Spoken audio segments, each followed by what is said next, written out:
નમસ્કાર મિત્રો, વિડીયોમાં તમારું સ્વાગત છે। જી હા મિત્રો, અત્યારે હાલના મોટા અને મહત્વના સમાચાર સામે આવી રહ્યા છે। તો મિત્રો, સમાચારમાં વાત કરીએ તો માતા પિતા માટે લાલ બત્તી સમાન કિસ્સો સામે આવ્યો છે। અમદાવાદમાં રહેતા 1.5 વર્ષના માસૂમ વંશ સાથે એક અત્યંત ચોંકાવનારી ઘટના બની હતી। વંશ પોતાના રમકડા સાથે રમી રહ્યો હતો ત્યારે અચાનક તે પ્લાસ્ટિકનો આખો હલ્ક નામનું રમકડું ગળી ગયો હતો।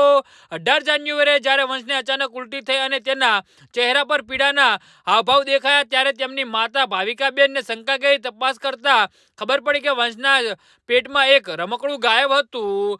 જી હા મિત્રો, તો સિવિલ હોસ્પિટલમાં જ્યારે વંશને એક્સરે કરવામાં આવ્યો ત્યારે તબીબોએ પણ આશ્ચર્યચકિત થઈ ગયા હતા। બાળકની હોજરીમાં કોઈ ટુકડો નહીં પણ હાથ પગ અને માથું ધરાવતું એક પૂર્ણ કદવાળું આખું રમકડું ફસાયેલું હતું। આ કિસ્સો તબીબી જગત માટે મોટો પડકાર હતો, કારણ કે આટલા મોટા રમકડાને બાળકના નાજુક અને અંગોને નુકસાન પહોંચાડવા વગર બહાર કાઢવું લગભગ અશક્ય જણાવ્યું હતું।